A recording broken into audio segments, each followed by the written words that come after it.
Welcome to the Cause and Brew Show! Yeah! What is up, brother Cause?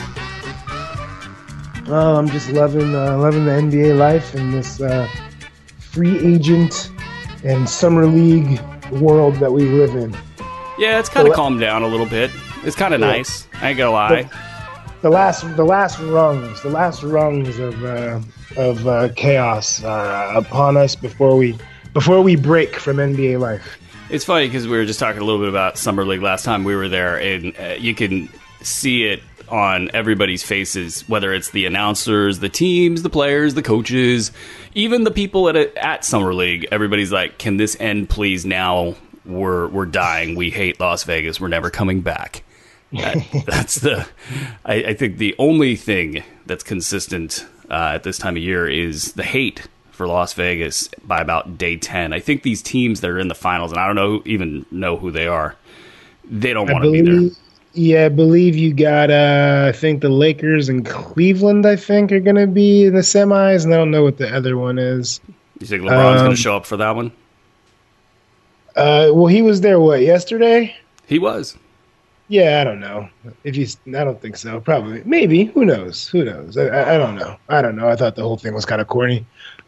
You know? He was wearing sunglasses inside, right? And you know what I feel about that. That's not my favorite thing unless you're blind. So, yeah. Teach their own. Do you think Stevie Wonder is blind? I'm pretty sure he is. I'm pretty sure that I've seen those. Because I've heard a lot of conspiracy theories today. Today being Monday, July 16th. Also noted today by the events of what is that? Finland, Helsinki. There was some major thing going on. But conspiracy theories are sort of like the thing of today. Okay. Is Stevie Wonder blind? Yeah. I've heard that before. Yeah, that this Stevie Wonder's not blind conspiracy. I've never really looked into him. I've seen him get left places though. So unless he's really like just always, I guess if he's faking it, he would be conscious of that. Maybe you're trying to dupe him. But, I'm always a big fan of the long con. Oh, this would be long. I mean, he's 70 something now. Can you imagine if he just breaks those glasses off and just starts shooting archery or something?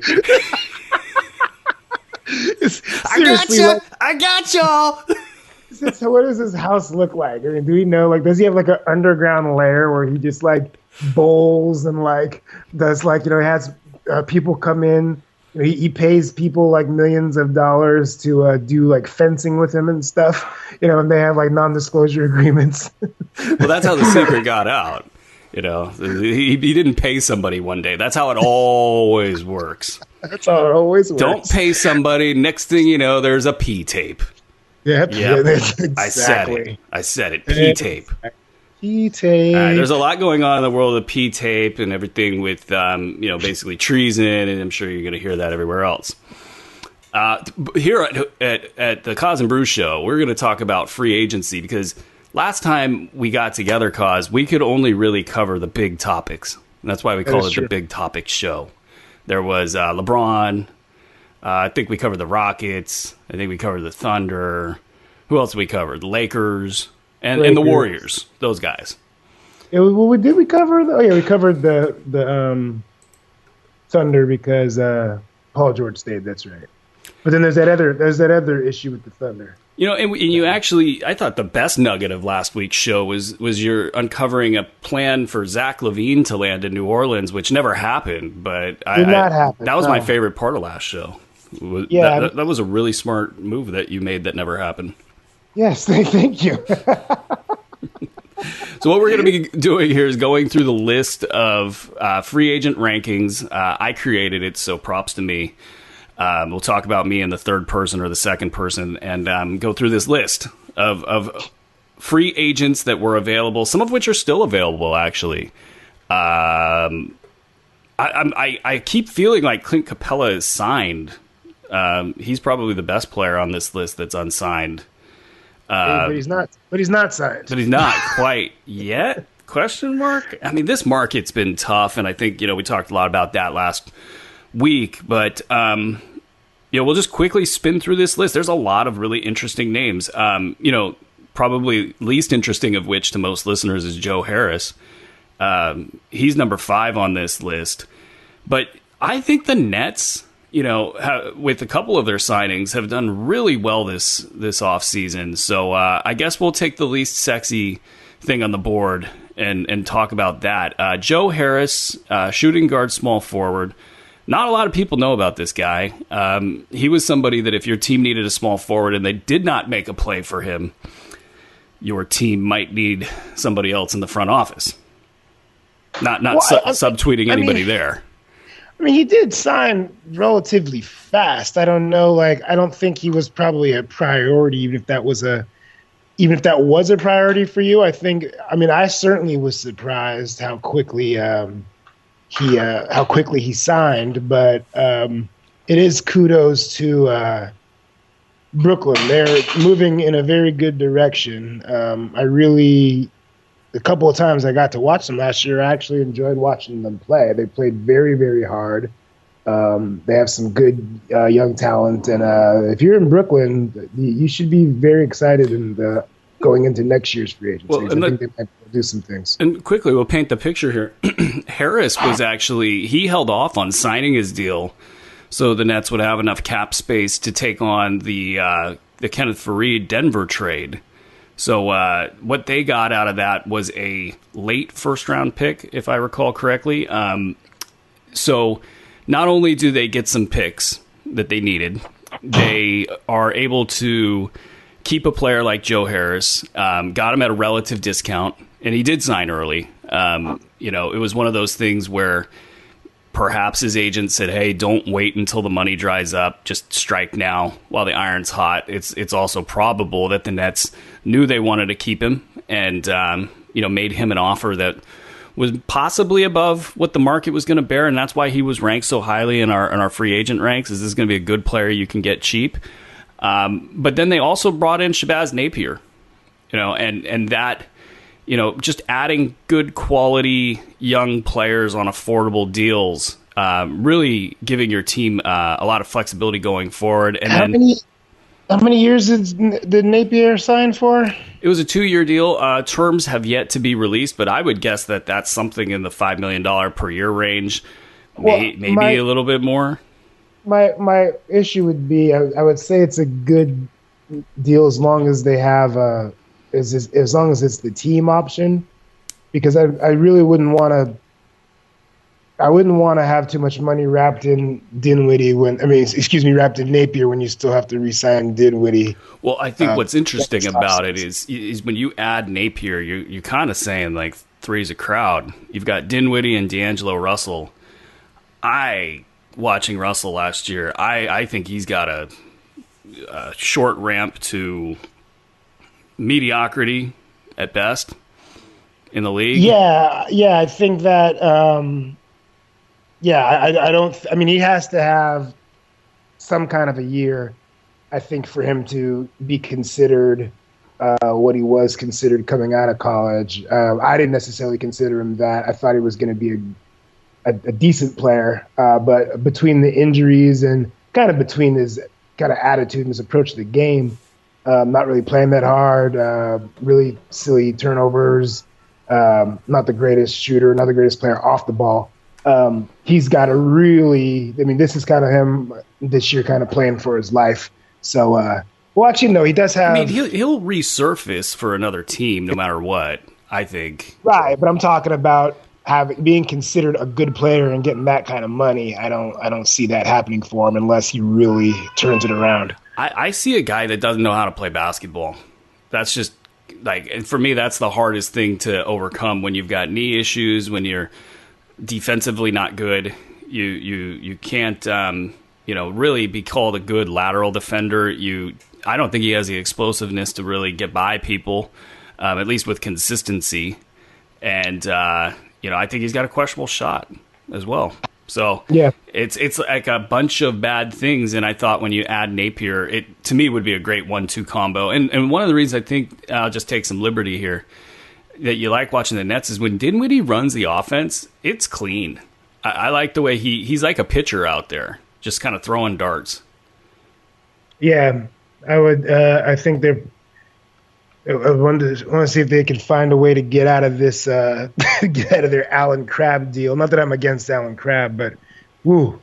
I mean, they definitely, that's a lot of money. It's funny because, like, I was, looking at those deals a couple years ago, and they weren't, I mean, they were big, don't get me wrong, and they were all big because of the lack of smoothing and the cap increase, but I didn't think they were, like, on the whole, that much further ahead of the previous year's deals. Like, I thought there was some inflation, but not, like 200% inflation or something like that. The market has tightened up so much, and it almost doesn't add up to me. It almost feels like nobody wants to compete with the Warriors. Nobody wants to compete with these high-end teams. So you do have less teams that are above the cap. And also we're seeing the effects of the restrictions on the cap. For teams that are in the luxury tax, that can't do certain things, they get hard cap when they make certain moves. The things that the players fought against during the CBA negotiations, those have really come to roost, I think. And so at any rate, these deals, Alan Crabb's deal, it looks bad right now. But I'd like to think that there will be similar deals next season and the season after that. This year, there was no money given out. That's what's kind of funny is all these teams that are, waiting for the great free agent market of next year, they're going to have these plans, going forward. Like they're going to say, well, we're going to target Klay Thompson, or we're going to target Draymond Green, or we're going to target this guy or that guy. And that's going to be, we're going to get Durant. And when those plans fall apart, particularly if it's a new general manager in there, a new front office, that's when the bad deals start happening. Or perhaps a desperate general manager, that's when you start getting these crazy ones. They go, oh, we missed out on Durant. We missed out on Klay. We need Jabari Parker. Yeah, we better pay Jabari Parker $30 million. We better give Kemba Walker $40 million. And that's where the problems of inconsistencies in an organization is from the ownership, GM not being on the same page with the coaching staff. That's where they come out. When you have these increases in the cap, you have a plan, you want to make a splash, your plan falls apart, but you want to say you did something, and then you just throw out money. That's when you end up with Timothy Mozgov and Luol Deng being able to support their families for the next century. That was some free agency right there. I kind of one of those remember where you're at kind of moments. Also in Brooklyn, Ed Davis, a really good low end signing, and then Jahlil Okafor, no interest around the league according to one report that I didn't really put a lot of stock into because of who was reporting it. But absent that report, there is no interest in Jahlil Okafor around the league. Yeah. So. I don't, I know that his flaws, but I just, I don't know. I think he can score on the block. I mean, that's basically all he is, which people don't really play down there, but I'm not even sure he could do that, to be honest.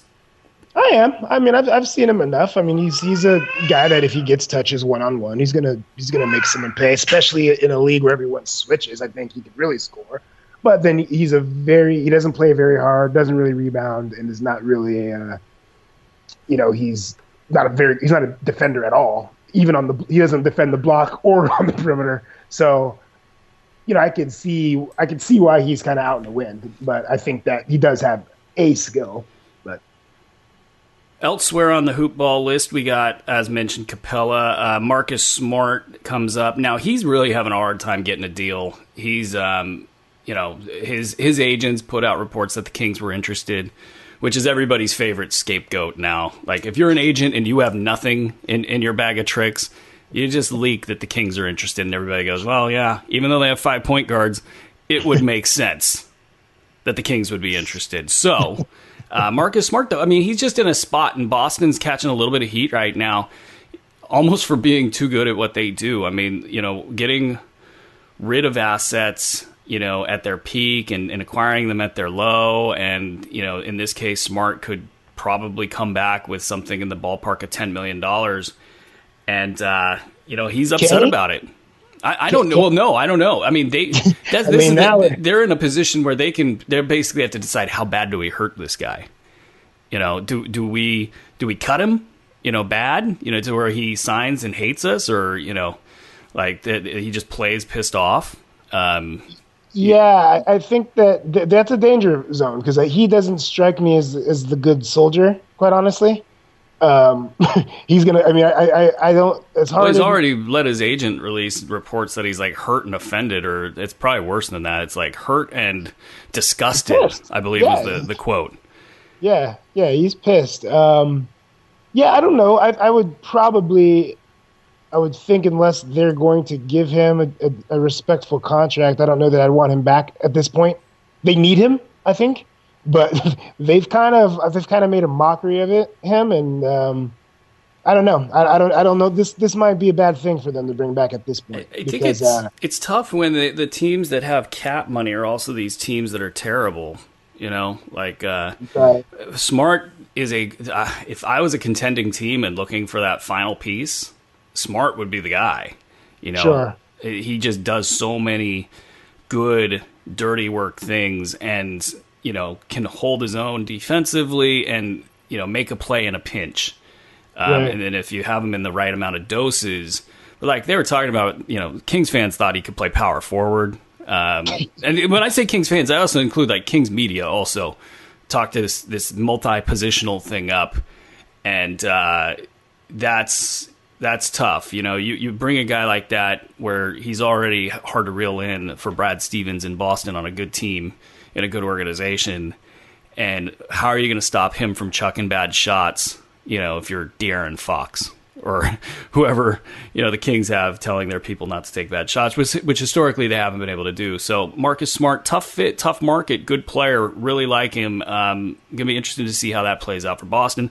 Fred VanVleet. What about maybe I've been trying to find a bigger. I'm trying to find a guard that can defend both positions for Russell Westbrook. I don't know. Sam Presti, but yeah, but I mean that would be. Yeah, it would be a great fit. He would be a great fit, because the idea would be to have at least be able to come down the court and make someone be able to start an offense that has 2 or 3 passes before it inevitably ends up in his hand, just for the sake of player movement and ball movement. And I think he would be a very good fit there, but I don't know if they can afford him. But it might be a nice short. I mean, if you want to do a 1-year deal on the cheap with them, he can go reestablish his market. I think it would be a win-win for both. Here's the thing with the free agency right now. The cap situation for teams is pretty much there's no money left. This is according to Keith Smith, who does great work, puts his salary cap information out there basically for free in public and lets you use it. It's $19.5 million for Sack. Atlanta can get to $10 million if they waive and renounce a bunch of guys. And then everybody else that has remaining cap space has less than $2 million worth of cap space. Now, there's ways you can go over the cap and such, but the reality is there's just no money left in the market. So it's going to be tough for a guy like Marcus Smart to really command salary. And you got basically Sack out there as the only team left. And what's funny is they need a small forward in the worst way, and there are no small forwards left out there except for David Nwaba.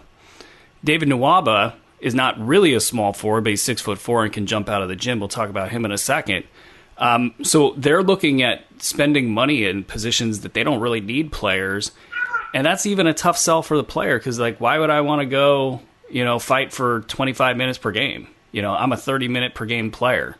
And can the Kings or any other team sort of make them an offer that's going to be good for their future? So Marcus Smart is in a bit of a pinch. Next up on that list, we had Fred VanVleet. He re-signed with Toronto. So that's good for, I think, both parties. Yes. He's good, man. It's fine. It doesn't do anything for them. Doesn't do anything for him. I mean, I'm happy for him. He made his money. They're no better because they have, they're the same. That's all. It's not a big deal. They didn't have any choice. But you know what? I got asked on Vegas radio about who is competitive in the East next year, and it was basically posited to me that it was either Boston or Philly, and I'm sitting there thinking, you know what? Toronto's got the same exact team. They just got a new coach. They're in the mix. No, they're in the mix. I'm sure they could definitely be the number one seed again. The question I have is, I think that their loss, I have a feeling it's going to linger. I think that they had a new coach, but he's not new. He's an assistant for them that, they basically said, okay, we like what's going on here, but we want to have a different voice up top.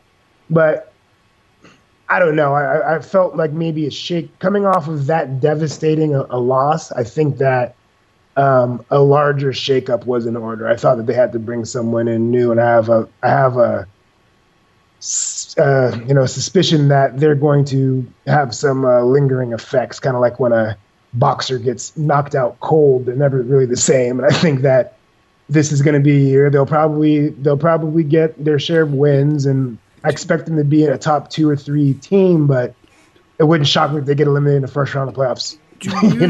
I kind of want. I don't know the answer to this, but do you think that with LeBron leaving and heading west, that takes a lot of pressure off those guys and maybe changes the dynamic? Since the big bad bully's not there anymore. I don't. I think it puts more pressure on. I think that it's now. I mean, they had such high expectations, and really, I think I would have broken it up. I kind of think people got exposed. I think DeMar DeRozan in particular just was really had a really, really bad showing, and really when he showed for years, kind of been the thing of like, if they got someone else, he could definitely maybe be the number 2 on a really good team, but it didn't really seem like it in that series.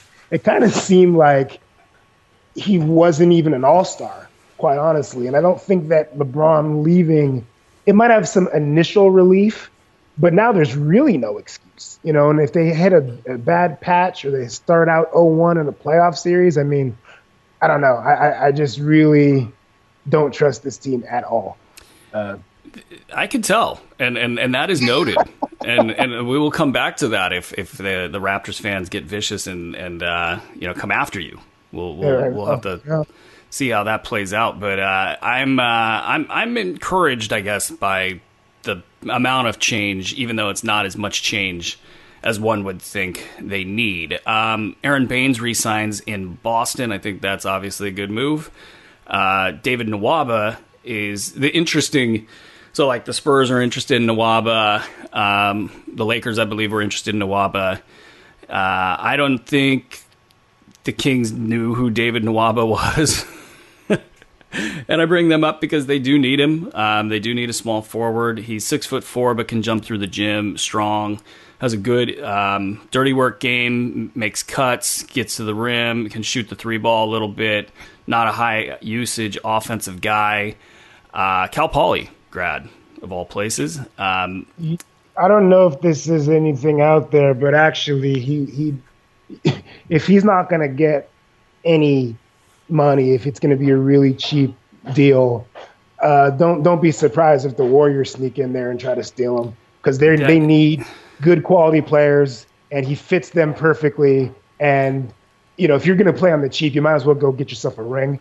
Because I would take him in a heartbeat over McCaw or. Well, this is a guy so looking at Marcus Smart, the numbers for Nwaba actually check in pretty favorably compared to Marcus Smart. Mm-hmm. And he checks an awful lot of boxes defensively, and just for the price, you wondered. It was funny because the Kings offered the money to Zach LaVine, who then the Bulls matched on that deal, and you're sitting there thinking for the Kings, like, man, it's right there for you guys. You could play like we were really smart. We offered this big money for LaVine, knowing Chicago would match, and then we got David Nwaba on the cheap because he's been renounced by Chicago. Now, he could still re-sign there, but that probably won't happen. Probably the last good, cheap free agent that's available. So we'll have to see what happens there. But the Bulls, let's pivot to the Bulls. They re-sign Zach LaVine, and they bring in Jabari Parker. Wow. Yes. Right? That is something else. Two. How many knee injuries between those guys? We got 3 big ones. I think there's a study that shows that, a lonely training room is not a happy training room. So the more guys that you bring in to fill that training room, the better. I'm not as against LaVine. Yeah, I'm not either, by the way. I know I just sounded really bad against him, but... No, but there is concern, but if you think the knee is going to be okay... I mean, he did not play very well, but they weren't really trying to do... There was no consistent lineup. They were clearly tanking, it was just not it really wasn't, I didn't feel, a good situation for anybody to show what they can do that was on that roster. So I'm not as against LaVine. The Jabari Parker one is a little head scratching, but they have the option for year 2. So when he gets hurt again, unfortunately, they'll be able to wash their hands of it and still be in position for the free agent market. But that one I don't really understand. Well, it's fun. I mean, if Parker didn't go to Duke, I don't think he gets that money, and Sure. that's just like an NBA power structure thing where Duke has such pull with the agents, such pull with decision makers around the league, and to see him get $40 million. And granted, there's some contractual protection there for the Bulls. That's just astonishing for a guy that really hasn't done much at the NBA level and has the injury concerns, was played off the floor in the playoffs last season, though he did have some good playoff games in the Bulls, or probably in the Bucks and Celtics series.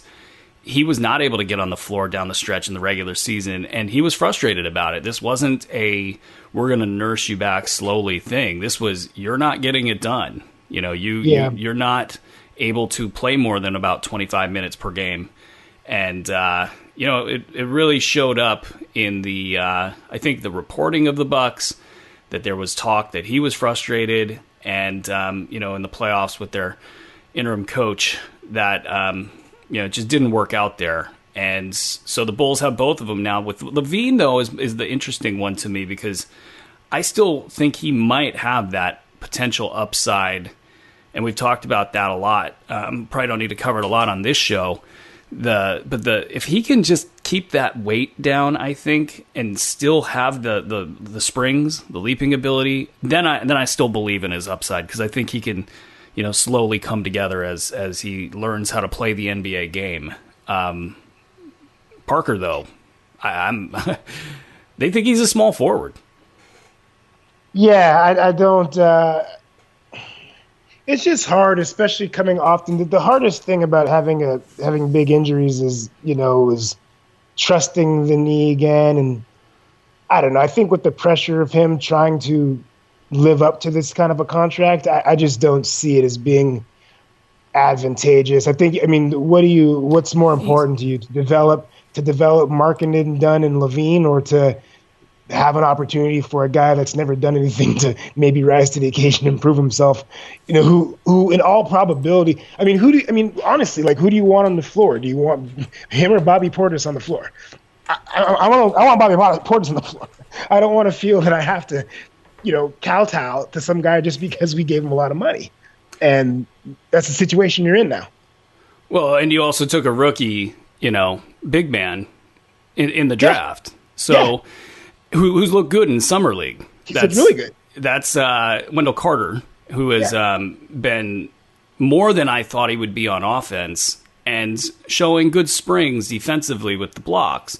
kind of makes you wonder how Marvin Bagley's defense might have impacted him at Duke, because his numbers weren't that, they didn't jump off the page for me. I didn't think he would come into the league as this shot blocking, I guess, as proficient as he has appeared in Summer League. And it's just Summer League, but you like to see, him and Jaren Jackson, come in and really dominate, which is what I think they've done. Back to the list here as we stroll through. There are 67 players on this list. I don't think we're going to get through all of them, but especially at the top here, some interesting names. Montrezl Harrell is number 11, not signed. I think he's a casualty of the market. That's a great player somebody's going to get for a minimum salary. And real dirty work guy. Yeah. Well, and it's funny, he played on the Rockets and was involved in the trade, in the Chris Paul trade. Like, they have Clint Capella as kind of the blueprint there for what a guy can do who's got that level of athleticism, who then starts to develop other skills. That's, to me, with Harrell, that's the upside there. What if he starts to develop other skills?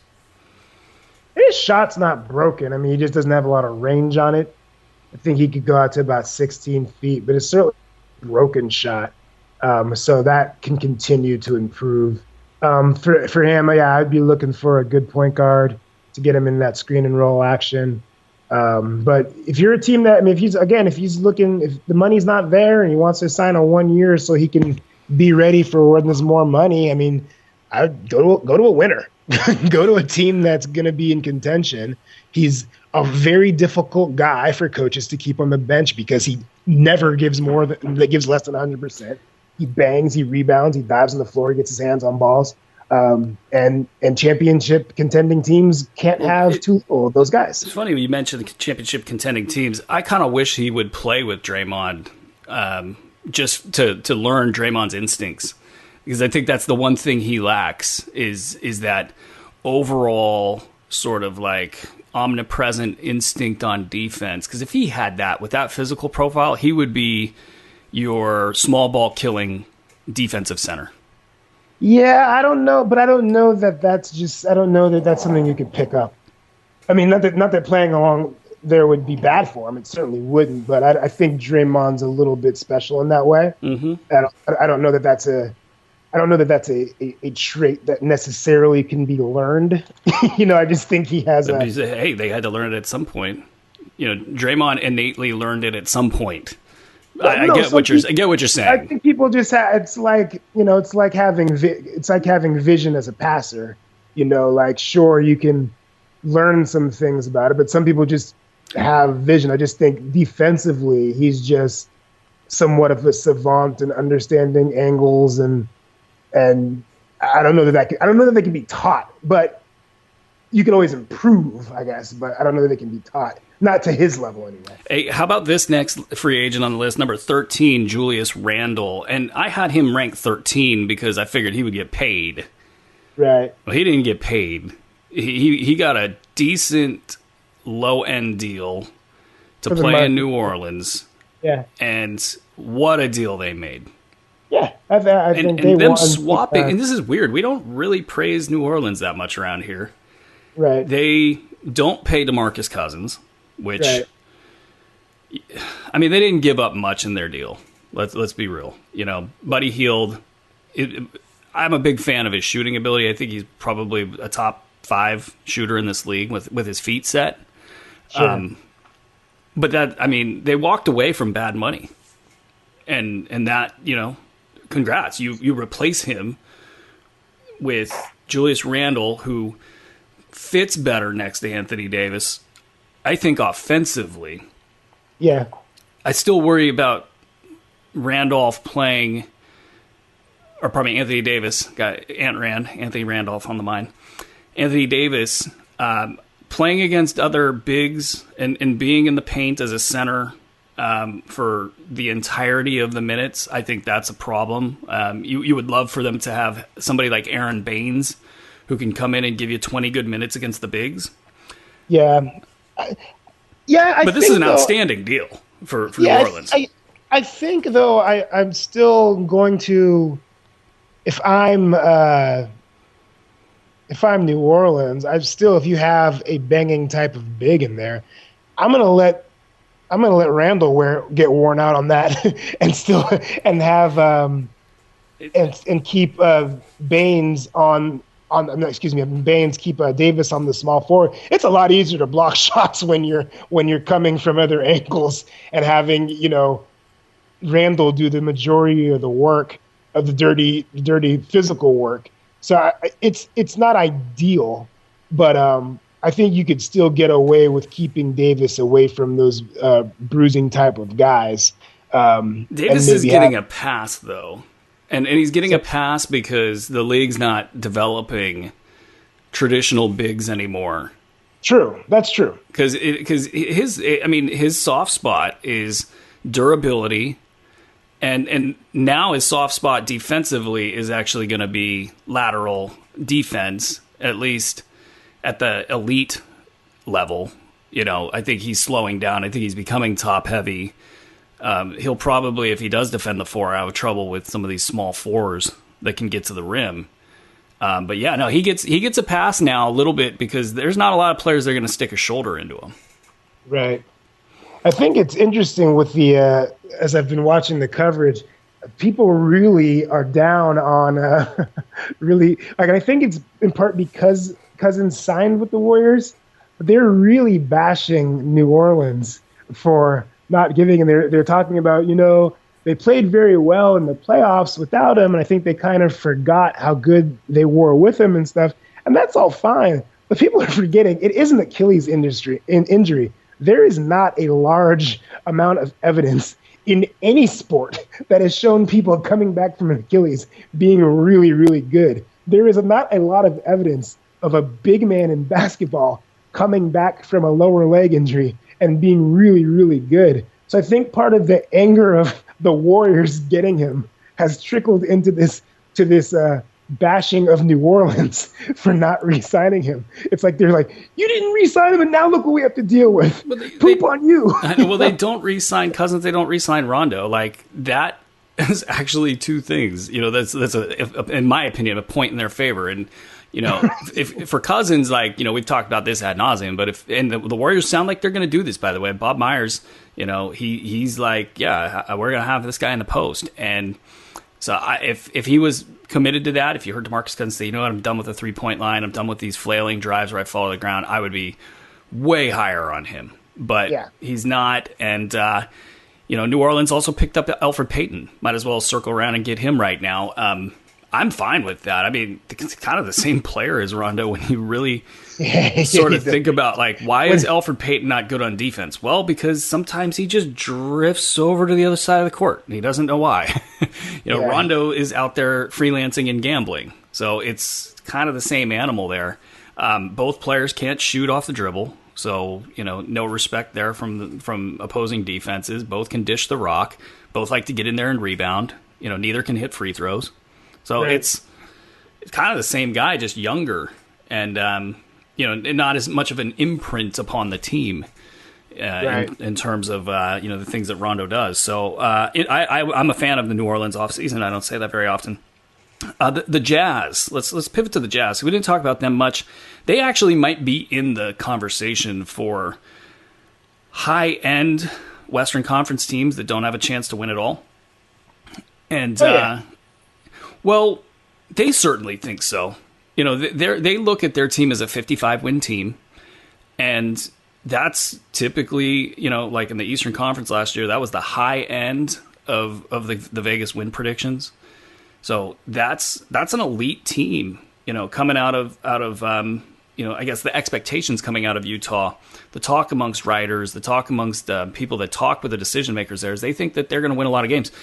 I like their team. I really do. But they brought the band back. So they signed number 15 free agent on this list, Dante Exum. He was as high on this list as he was because I did not think he would get the 3 years and $33 million that he got from Utah. I thought it would be significantly less.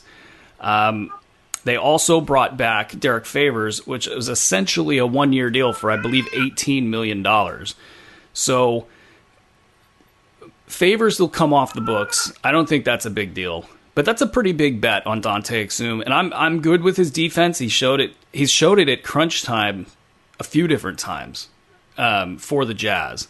So I think you pay for that. I'm good with it. I don't think the market was bearing $33 million. But, yeah. But maybe they got the extra year and they thought, you know what, let's lock this guy up for cheap.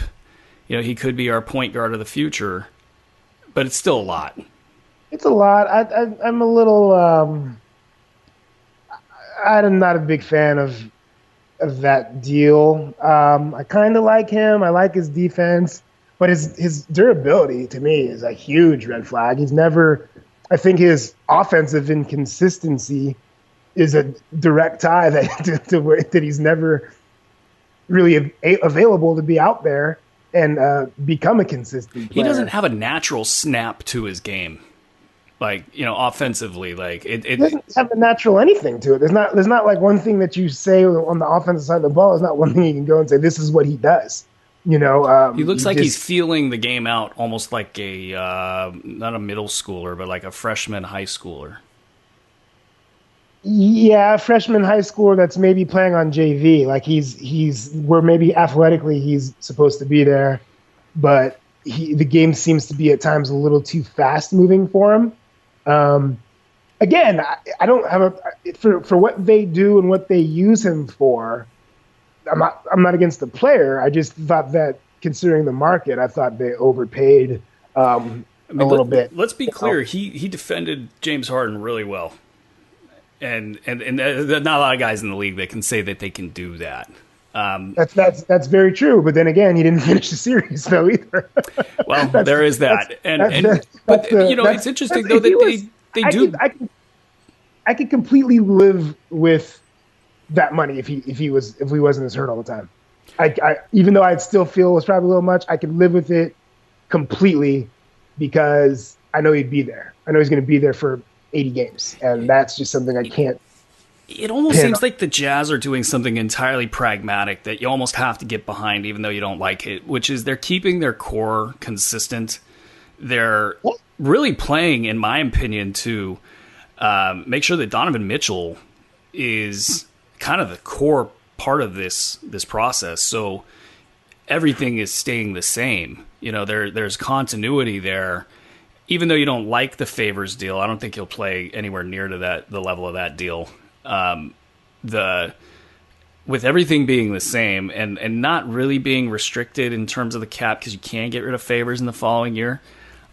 They almost call this like a red shirt. I'd look at this as like a red shirt contention year for the Jazz. Just keep moving forward and then see what you could do in the next free agency to bring in another player where you can say, hey, look, we won 55 games 2 years in a row. Come to us, play with Donovan Mitchell, who will, in my opinion, be a future MVP candidate. I don't like it. I feel like you could have done more in free agency, picked different players, and gotten more value. I mean, hell, if you look at Julian Randle's deal, man, you'd be thrilled if you could get that if you're the Jazz. So, right. Kind of an interesting free agency for them. Next up, Wayne Ellington finally got signed by the Heat. I just think he's a great shooter, and he looks like one of those late bloomers that people don't know is really good. He goes back to Miami. Will Barton got re-signed by Denver. Let's take a stop in Denver here because this thing got real interesting the other day. Take a stop in Denver. Denver, the land of the crowd that just sits and watches the game and doesn't say a word. That's right. I wonder why. Well, because they're high out of their minds. I ain't got no problem with that. Denver. So let's reset the board here. So they re-signed Will Barton early in free agency, which I thought was a olive branch to Coach Michael Malone from the front office when they got Michael Porter Jr. falling to them in the draft, and they did what every fantasy owner does when that asset drops to them that's rated around early and rated to go around ahead of where they are, and they go, I don't really want this guy, but I can't pass on him, right? Yeah. So he's going to be red-shirted. It's pretty much everybody's belief he'll be red-shirted for his first rookie season here. So you re-sign a core piece that, he's a Malone guy. I thought his defense was great in the playoffs, or probably not in the playoffs, late in the season when the games mattered. But they got strapped real quick by the cap. So they also re-signed or extended or re-signed, however you want to put that, Nikola Jokic. So he's on a huge deal. And yeah, that was smart. They are, well, I mean, there's a lot to unravel here. They did get rid of some pieces. They got rid of Wilson Chandler, to help reduce and ease the cap issues. They just got rid of Kenneth Faried. So that they had to pay in a draft pick to get rid of that. But they are way over the cap, and they need to look at their. Those are both plus moves in my opinion. Getting rid of Wilson Chandler and Kenneth Faried. I mean that's a no-brainer if you get rid of that contract. Well, and then of course leave this. Sometimes things are really interesting, poetic. However you want to put it. Like Isaiah Thomas signs there for the veterans minimum. Right. And he goes to play for a coach in Michael Malone that really believed in him. And that was one of the reasons that Isaiah Thomas got shuttled out of Sacramento, was that he was a Michael Malone guy, and Pete D'Alessandro wanted Michael Malone out of there. And so then came like all of the stuff that you hear about Isaiah Thomas now, the teammate stuff, or he's tough in the locker room. All that stuff originated from Pete D'Alessandro, which was essentially a smear campaign. And then he got smeared on the way out of Cleveland because they were going to disband that team. And it's kind of, give me a minute here on my soapbox. It kind of sucks. Thomas hurts his hip playing through a hip injury for Boston, loses his big deal. And then, basically the realities of the NBA become easily apparent to probably anybody with a brain, that these guys got to take their money while they can, because things can change in an instant. He wasn't maybe going to get max money, but he was going to get a lot of money. And now he's getting 1 year for the veterans minimum. And, in many ways, unceremoniously dumped or used, or, when all these guys that are LeBron guys in the media needed a scapegoat, they took the guy who was like, hey guys, why are we giving up? You guys are all giving up on this season. Yeah. There's trade rumors, there's this, there's that. And, I'm out here playing through a bad hip, essentially, trying to get this thing on track. And I think that's what you saw in interviews with him in Cleveland, is he looked like a guy who's like looking around the room and going, really? Like, we're all just giving up right now? And then they got rid of him and they attacked him on the way out. And now he's got, I would say he's got a reputation now.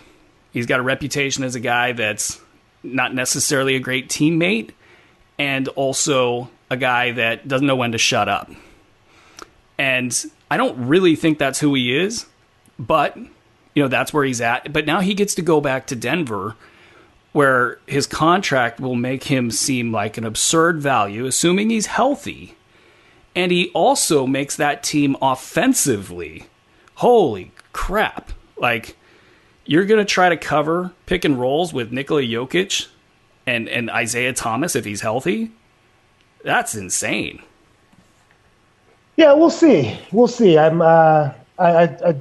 a good deal because of the money. I think he can bring some bang. I don't know if what his plans are as far as having him start. I would personally probably want to bring him off the bench. I like the Jamal Murray and Gary Harris backcourt.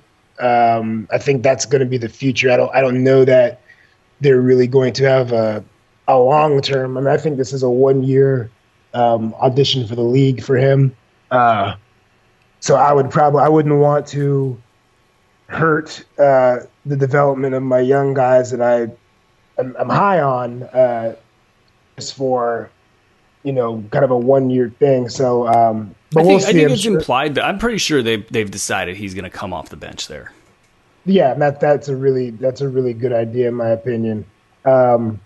Yeah, he's got to play well. He's got to be healthy. He's got to play well to try to recoup some of that money. Well, the other thing there is defense. Like they become one of the worst defensive teams in the league by virtue of Jokic, I think Millsap's going to have a real hard time staying in that average. He'll probably stay average, but like on the low end of average defensively. Yeah, I mean, I think he's a smart enough defender. I think a lot of these guys whose defense falls off, for the majority of the season, they're bailed out because of the awful shots that everyone takes. So, like a guy like Millsap, although he's nowhere near the defender that he once was, it's not that big a deal because the guy who can just go by him is probably going to take 4 or 5 fadeaway threes with 16 seconds left on the shot clock, so where it's not even going to matter. Now once you get into the playoffs, or if they're fighting again down the stretch of the season for the last 2 weeks, now you're at high-end games where those kind of things come to fruition. But I think Millsap being average throughout the season, he's still a good defender just because of the awful shots that are taken on a night-to-night basis. The playoffs thing is a big equalizer because either you're getting exposed because the matchups get exposed, or you're able to gear up because you don't have quite as many games. You got a little bit of rest. You know that the end is there, so you see players A game defensively. So like a guy like Derek Favors, for instance, might actually be better in the playoffs than he is in the regular season because he can get the appropriate rest in March. Right. Yeah, defensively. And then you got Gary Harris, Barton. And I think the jury's out on Jamal Murray. Like, I think he gets stuck on screens. I think he's got a long way to go defensively. Theoretically, you'd hope a guy with some of the elements of his athleticism, like I don't think he's a super athlete, but like, sometimes he surprises you with how high he can jump. And you would think he would be able to apply that to the defensive end a little bit better. They're going to have to rely on some young players, though. Malik Beasley needs to come in and give them good minutes, defensively, because they're going to need to get defense from those guys. Yeah, I really feel that. I don't know. How long has their GM been there now? Is this his second year? Tim Connolly's, I think he's got 3 or 4 years underneath see, that him. To me, and that just to me makes the. I think they're all on the chopping block. Yeah, I think like to me the Malone, which I don't think is fair, but that's the Denver media for you. But I think that they are on the chopping block. I mean, the Michael Porter Jr. one, I think, if things don't work out, that could be the kiss of death for all of them. It's funny because I just don't understand that pick. I mean, he's a guy. He might not play. He's not going to play this year. He might not play into next year. They're hoping he's ready for training camp. It's that class. I mean, only fantasy owners know what this feels like, but this happens all the time. It happened for me the first time in football. It was Jamal. Played for the Ravens. It was Jamal Lewis. Jamal Lewis fell to me one year, and it was like, oh boy, I'm just going to win everything, and boom, that's why he fell to me. And that happens all the time in fantasy leagues, and in this case, it's tough, because like at the time, people are like, oh, how could you pass on Michael Porter? And if any doesn't work out, it works against you. It's like everybody passed on him for a reason, dummy. And now you're the one holding the bag. That team has just got some really bad defenders. Trey Lyles. I don't think you're going to get much defensively from Juan Hernan Gomez. That's going to be tough. But you know what? Hey, you get an identity and you run with it. I just think, those offensive players, I think they're going to be fun to watch. All right, let's go lightning round here for the rest of these.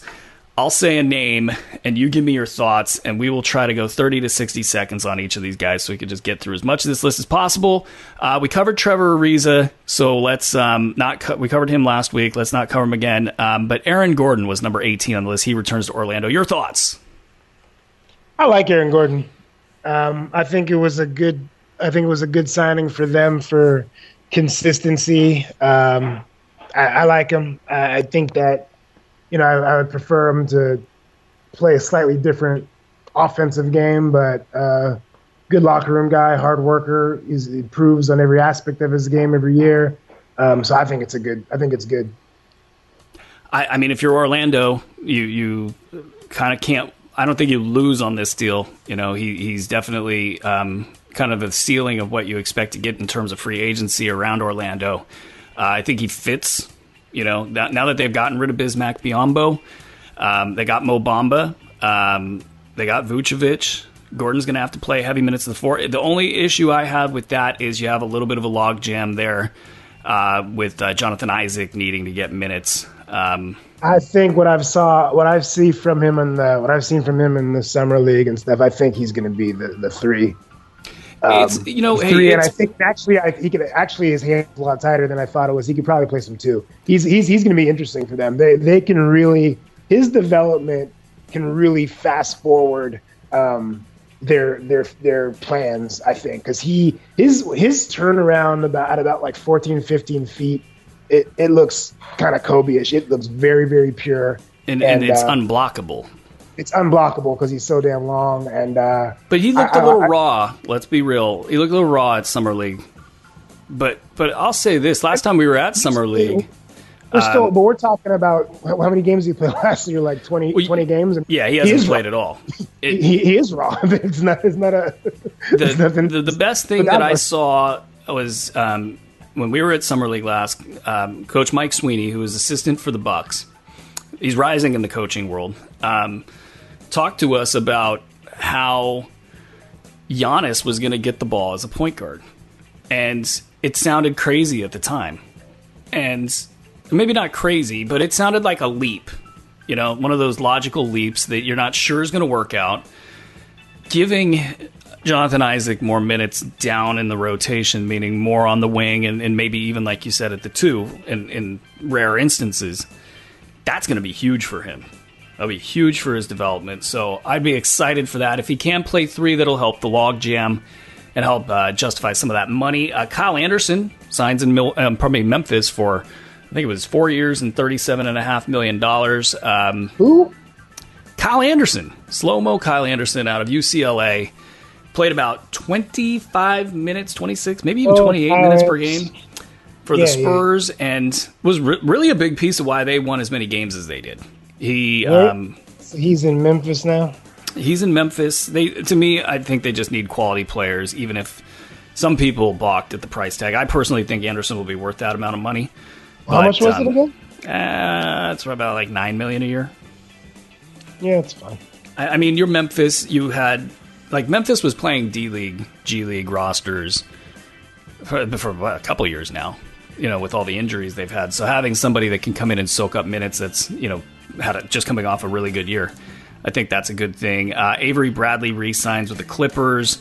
Not sure I even have an opinion about that. Thad Young returns to the Pacers. Enes Kanter also returns to the Knicks. I don't have any strong opinions there. What else do we got? Love me some Enes Kanter. He is great on the Twitter. I'll say that. What did he say? Make the Knicks great again? Very timely and relevant, sir. JJ Redick. I don't. I'm got to do it. I mean, I don't know. I don't see any problem. I mean, the Colangelos are gone. You don't have to keep doing stuff like that. The money's a little much, but I don't mind him as a. What was the money again? It was a sizable contract. It was, I want to say, $15 million, maybe even more. Get that update on the salary. I had projected 12 to 14 million, and he came back at 12 to 13 million. Hey, I'm good at this. Not really. Yeah, so I mean, I guess I'm okay with that deal. And in the marketplace, I would kind of think I'd rather brought in Wayne Ellington, for cheaper. But who knows? The Heat probably have their claws into Ellington, and Ellington probably wasn't listening to offers.